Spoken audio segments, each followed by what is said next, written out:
Hello everyone, this is John for PokerVIP.com and we're back with part 2 of the Grinding Snap series over on 888 Poker, playing one table of 5NL, webcam on, HD and all, and we're going to be playing away. I didn't introduce it as Blast this time, it is Snap, which is their fast fold variant, like Zoom, like Speed, like Rush, or whatever else you're familiar with.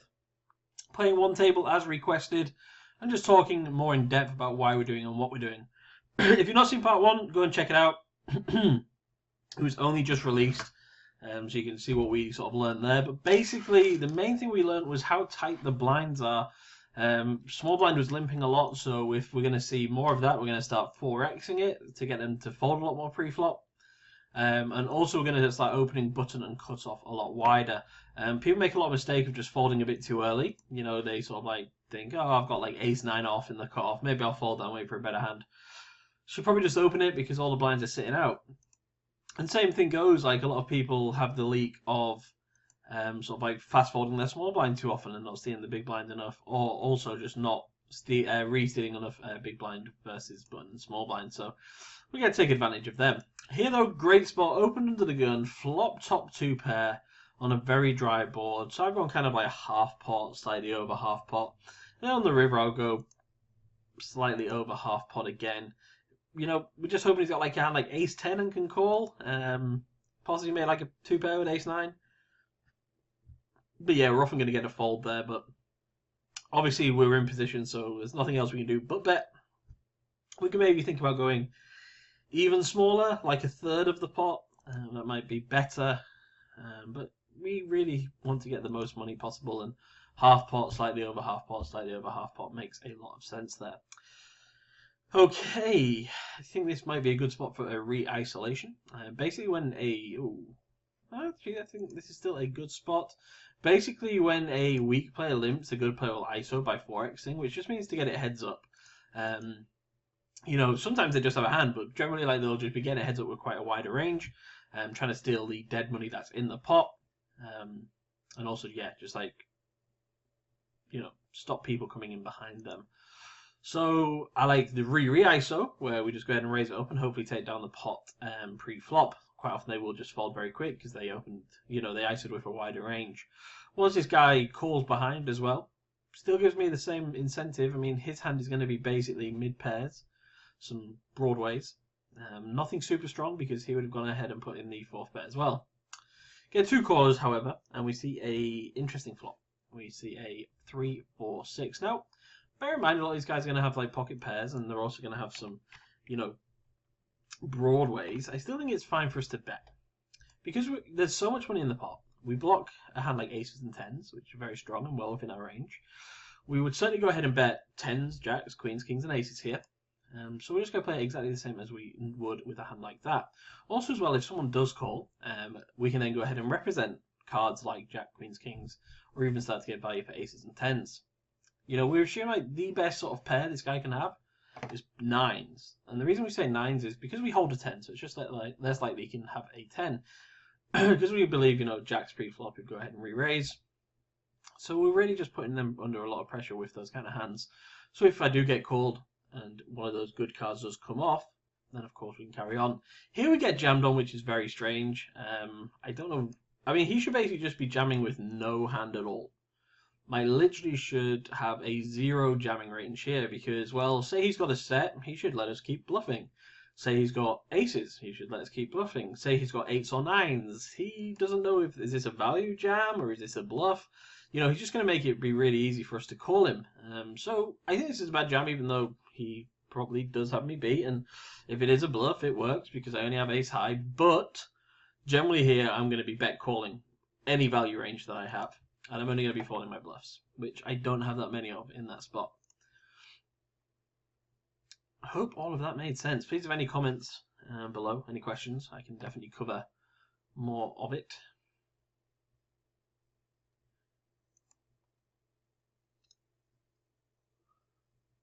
Again, the greatest thing about Snap is how fast you can fold and get through all of these junk hands.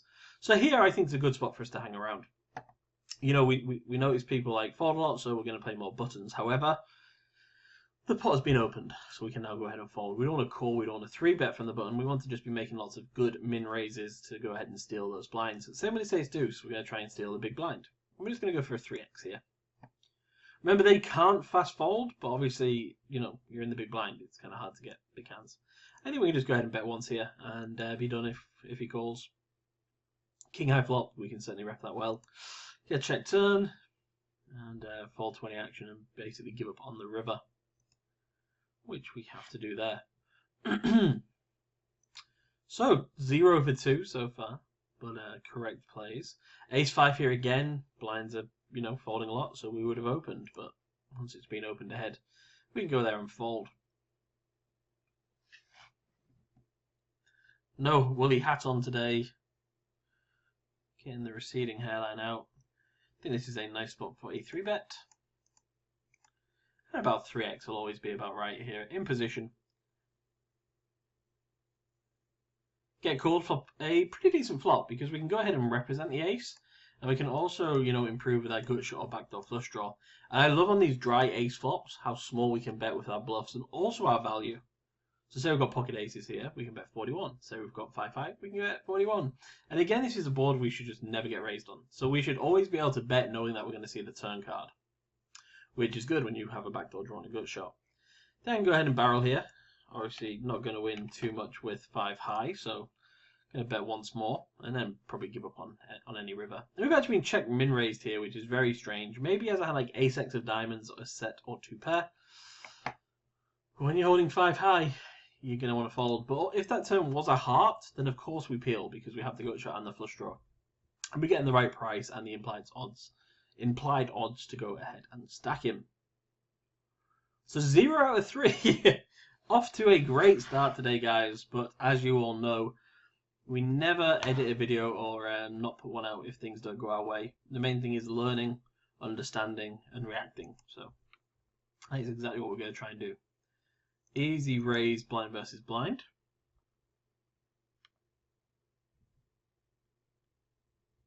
And take it down. See that queen 10? Lots of people will have the leak where they're actually just folding that. When we should always be opening queen 10 from the small blind. Super good software on here. You can even limit animations and stuff. So I've got the four color deck on, of course. I'm going to go ahead and just peel here in position with the ace jack of clubs versus a under the gun min raise. Flop really well. 2 overs, gut shot, nut flush draw. We could take a free one, but I think we're fine to go ahead and bet. So if we get raised, it's a pretty easy call. Turns interesting. We don't mind what we do here. Might check, bit of deception. Try and get value off a 10. Try and get him to bluff like Jack Queen on the river. Something like that. Pretty easy just call here. You can have full houses and whatnot. But yeah, he actually just bets his 10 for value. I'm not too sure. Not too sure at all. He should probably just go ahead and check fold or sometimes check call that river. You don't really want to be leading. You don't really want to be leading. King 4 diamonds is not a defend.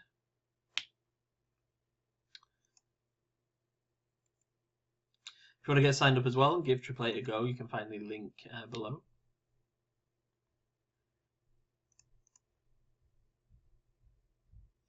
Raise and take it with King 10 of spades. Also, as you're not using a hood, make sure you use the notes. You can do player notes like this. You can tag people, or they even have this cool function called quick notes, which is like this. But what a lot of people do who I watch who sort of grind 888 on Twitch or something is they will click the create note thing straight after a big hand and then they just sit out because obviously you don't lose your seat, you know, it'll just bring you back in as soon as you click, you know, sit in. So they sit out, make a really good note, and yeah, just go with it like that. Aces here because of his stack size. I mean, we can jam, we can click it back, we can call. I think with his stack size, I'm just going to go ahead and call and just let him sort of like barrel off. Just because jamming looks like a bit too big, and you know, clicking it back looks very strong. So I'm just going to bet once, check two. Not really too sure what he checks to me with. Maybe 10s or ace king. Could we block ace king? Maybe he's trapping with a set. But yeah, I'm just going to carry on betting here, and just like the other half pot.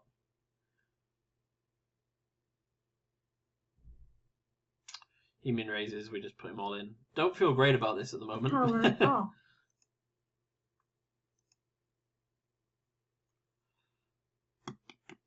GG. I don't know what that means. Was he saying GG is in like a game that he thought he was B, or GG that he'd got me? I really don't know. We're still here though, guys. We're still here. Just got a bit unlucky there. Jacks is definitely a hand he could have got all in with pre-flop, but it doesn't matter. We've got to assume they can have some bluffs and just be a bit odd. Anyway, we open ace deuce and get two opponents on the board that we don't want to be continuation betting on. They can have so many draws, so many pairs, so many combos that we just sort of like, nope, done. This is not one for ace deuce. Our main idea there was to steal the blinds. Once that doesn't work, then we're out of there. We will see that on a lot of boards, of course, but against two on a board like that, not going to pay the bills. That is not going to make you a good living, put it that way. So you're happy sometimes to just check fold. So we should probably call this part the disaster, because so far it's all disastrous. But I did, touch on this in part one, where I basically said, don't ever be deterred. We're down a buy-in maybe, for example, maybe down $5. Not a big deal if you're, using a good bankroll as well. Absolutely not a big deal. But the main thing is keep playing, keep feeling good, and just keep making the correct plays, because that is really all that matters. It is really all that matters.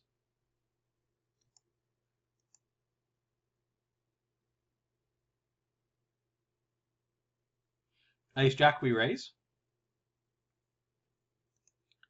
We raise it up and get a call here from Evans. And we flop 2 overs and the nut flush draw. And we're going to go ahead and just bet out. Just over half pot again. It's the sizing I like to use for quite a lot of things. Looking at their stack sizes, both probably weaker players. And a great turn card there for us. Gonna again just 2/3, slightly over half pot. Bet again. We don't ever want to slow down. We want to just keep building that pot. Okay, so now he raises. And we're out of position, which can kind of suck. Because we don't want to call in and it goes check on the river. So I think I'm actually just going to sort of like kind of click this back and be able to just jam river. And if he folds here, that is annoying because we didn't let him just bluff it off. But if I was in position, then I could just call and bet the river if check 2. So I'm just going to make a really small raise and go with it. River not great because we probably lose action from a lot of his flushes. And also we could have a full house, but we don't want to check and let him check back king queen of diamonds. So we ship it. And he has a full house, which is disappointing, but definitely should continue to jam that river. Pretty interesting line. He took a min-raising turn and then just flatting. I guess there's not a great deal more he can do once he's min-raised the turn and being clicked back on. But interesting, he min-raised the turn in the first place. Not something I'd recommend. Probably not good to raise when hands can beat you, but definitely good to raise when you probably got the best hand. But paid out for him. Got a nice river there. And sent us to the showers. Ace-6 of spades under the gun +1. Pretty close. But once somebody opens, it's a pretty standard fold. 9-4. Absolutely not into the garbage. And Jack Queen here, he's a nice hand to hang around with. And we're going to go ahead and ISO. We spoke about this earlier. Weak players limp, we raise. We're trying to win a lot of the money in the pot. But also if he calls, he's going to be out of position and we're going to have a decent enough hand. Here's a really interesting spot as well. We're being cold min-raised, which is just him basically clicking raise and not adding any more money onto it. Here you should call with any 2 and just try and hit the flop. I know that sounds a bit vague, but say you've got like 7-9 or whatever, you probably want to call. Going to just check back here. We've got some good turn cards. See what he gets up to. Be in position with a hand like Jack Queen. Certainly not a bad thing. He now overbets once we have a flush. Pretty interesting, but we're going to have to call. and see what he does on the river. Might be a fold. If he goes big again, he can certainly have us beat. He can have the straight flush. He can have the nut flush. He can have the king flush. And yeah, now he goes all in. So he's reckoning like aces, maybe? With the ace of clubs. Very odd. I think we can fold here, though. Very strange. Very strange indeed.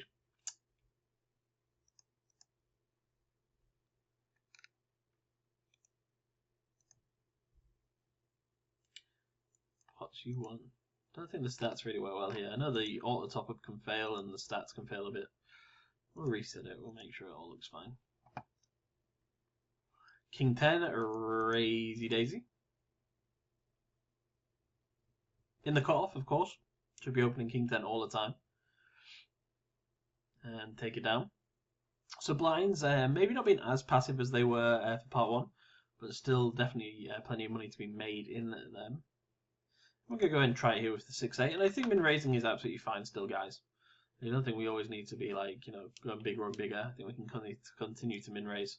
Being 3-bet though from the small blind, and we're going to go ahead and muck it.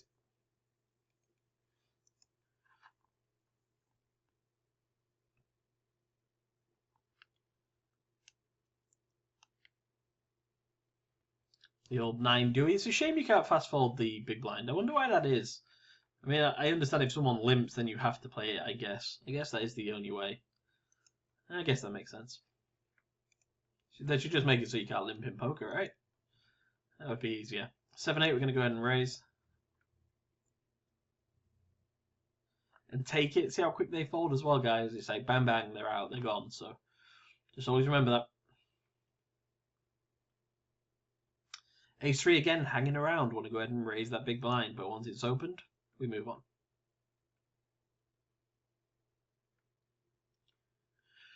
And also as well, one thing I've spoke about over the years is it's great to be stealing blinds, but make sure that when you're in the blinds, you're reacting, you're re-stealing, because that's what makes the better player. Good players will steal lots. Better players will re-steal lots, Once you understand what kind of hands and ranges people have, you can go ahead and just crush them. You can really just go ahead and start 3-betting them a lot more. Re-stealing a lot more. And they probably won't pick up because they're probably so automated, so robotic now. Just okay, I open this hand in this position, I get 3-bet, I fold. They're not going to be like, oh, this guy, Euro keeps 3-betting me, I'm going to react. Only the best ones will, so. Exploit, exploit, exploit.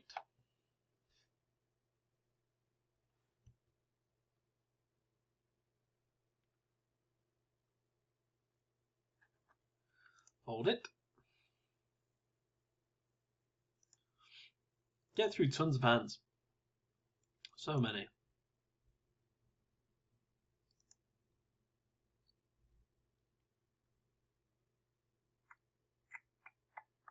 Not too sure what's happening here. There we go. Not like 888, so that's probably just my internet. It is there. It's raining, which I'm pretty sure can disrupt the internet sometimes. So maybe that's why. Guess it our next big blind and call that a video. They're all 20 minutes long.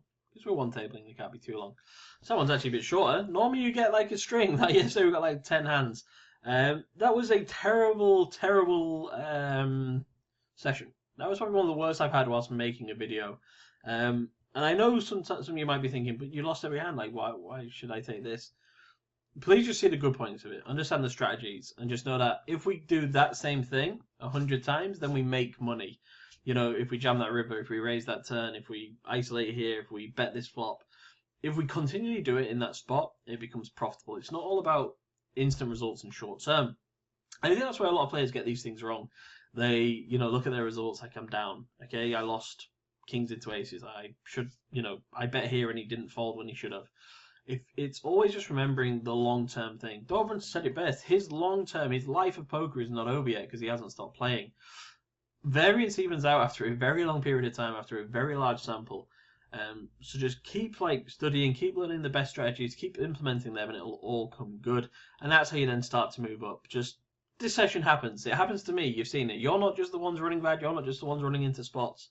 It can happen to anyone. The best, the worst, whatever. So if you're going through that kind of similar sort of downswing or bad feeling, then hopefully this sort of helps you realize you're not on your own. So anyway, yeah, good luck, and I'll see you for part 3